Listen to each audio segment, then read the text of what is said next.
Hi everyone, I'm Jessica. And I'm Lisa from the Balanced Real Estate team in Prescott, Arizona. We love helping people navigate the home buying and home selling process, and one of the scariest times during the real estate transaction is if you are buying and selling a house at the same time. You're probably nervous and stressed and wondering how the heck this is all going to come together. Today we're going to talk about how buying and selling at the same time with the help of a great realtor can help you get to where you want to be. Okay, let's get started, and don't forget to subscribe to learn more about the Prescott area.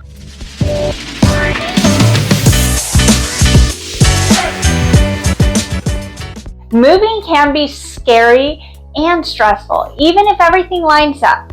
But when you add the stress of being in a new town or state, and then you add the complication of needing to buy and sell a house at the same time, oh my gosh, this is horrifying. We've navigated this maze ourselves, and we've helped our clients through this many times. Needless to say, it's always a learning experience. So let's talk about the 5 things you can do to navigate and minimize the chaos.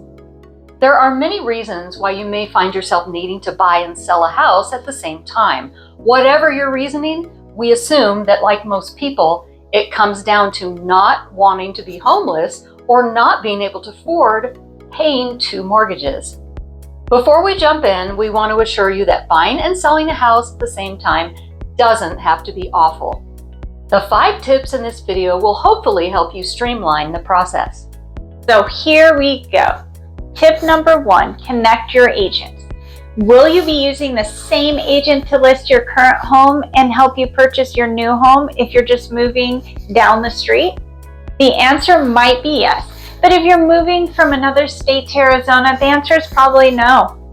If you're using the same agent, this tip won't really apply to you, but if you'll have one agent represent you as a buyer and a different agent represent you as a seller, we want you to connect them. Meaning we want your listing agent and your buying agent to be able to have conversations. We firmly believe that is the best way to navigate buying and selling a house at the same time, is to communicate openly and honestly. On your listing agent and buying agent should be in touch with each other regularly to ensure that everything is on track and running smoothly. Take note that your buying agent will likely need copies of your sales documents from your listing agent, especially if you'll be purchasing your new home contingent on the sale of your existing home. You and your agents can discuss realistic timelines and give you the best service and advice during this move. The earlier you connect them, the more prepared everyone can be when it comes time for you to make an offer on your new home. Tip number 2. Understand the market.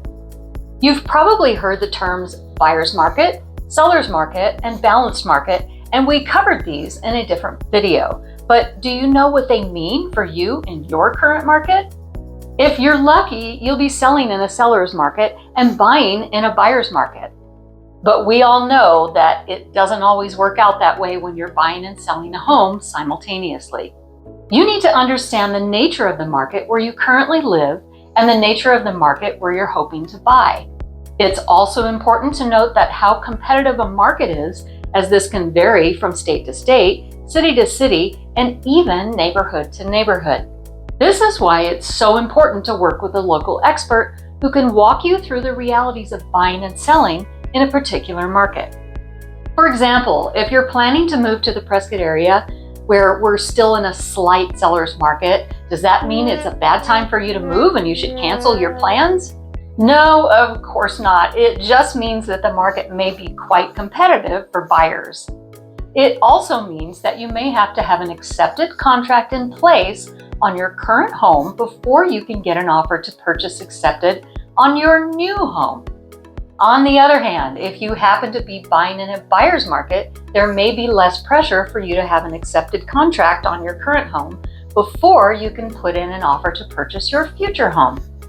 It's so important that you understand the nature of the market in both places. It's even more important that you hire an agent who understands the market inside and out. Doing this, you can still map out your timing carefully and determine which contract you need to have in place first. Tip number 3, learn about who is buying and selling. This may sound a bit creepy, but we want you to learn as much as possible about the buyers of your current home and the sellers of your future home. You may want to know where they're going or where they're coming from and when they need to be there. Maybe they're also in a situation where they're buying and selling at the same time.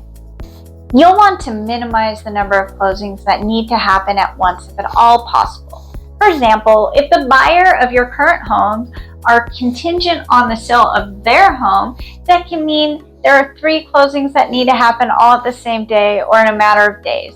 On top of that, if the seller of the home they are hoping to buy is also closing on her future home on the same day, well, I think you get the picture. This can really get complicated very quickly. We like to think of it as a dominoes effect. If one closing doesn't happen, it's like one domino in the chain falling. Then all the dominoes fall, and it's these situations that keep everyone up at night. So the more information you can gather about all of the parties involved with the help of your agents, the better this information will give you an idea of where there may be some flexibility. Tip number 4, consider post-possession. Post-possession can be a great option if you need to sell your current home in order to buy your next home, and you don't want to move into a rental or your mom's basement or have to move twice. Post-possession agreements can occur when you officially sell your current home, but you rent it back from the new buyers or owners for a predetermined period of time. These agreements are usually in place for a period of less than 30 days, and you can pay the predetermined rent through escrow or directly to the new owner. But simply put, you get to stay in your current home after closing. Arranging for post-possession could be the perfect way to offset your sales and purchase by a few days. And we know a few days might not sound like much, but it can make all the difference when trying to ensure a smooth closing on both sides. By closing earlier on your current home, it may mean that you have time to transfer the funds to the title company and pay for your future home. And you will still have a place to live, and it also gives a buffer if there are any delays with your financing. If possible, we recommend having a bit of an overlap on both sides. For example, if you close escrow on your future home on Thursday, you may want to schedule your closing of your current home for Monday, and then have your post-possession agreement in place until the following Tuesday or Wednesday. This way, you have a place to live if there are any delays in closing on your new home. Tip number 5, have a contingency plan. So important. We really want you to come up with a backup plan in the event that one or both of the closings is delayed by a couple of days. Between your lender, your realtors, and your escrow officers, everyone is going to be working hard to make sure that everything stays on schedule. In saying that, there's always a risk that something happens to alter the timeline of your backup plan. Make sure you think about where you will stay, but also what you're going to do with all your stuff.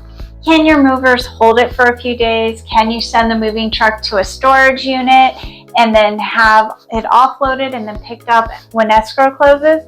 Be sure to price out a backup plan just in case. If you have to implement the backup plan, it will be a lot less dramatic if you have done your research and have something on standby. We hope these 5 tips have helped to put your mind at ease. We really do believe that the key here is building a team that you genuinely trust and that you can communicate with openly. So, what do you think? Are you ready to tackle buying and selling a home at the same time? If you found this video helpful, let us know by hitting that like button and subscribing to our channel.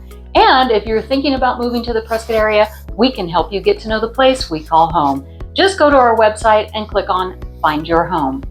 If you're thinking about selling, go to our website, PrescottRealEstateAndLiving.com, and get your home's approximate value by clicking on Sell Your Home near the middle of the page. We appreciate when you like and subscribe to our channel because it helps others find this information. We post videos every week to help you get familiar with everything the Prescott area has to offer. Check the description below for our contact information and to request buyer and seller guides or a relocation package. Thank you for watching, and we'll see you again soon. Bye-bye. Bye-bye.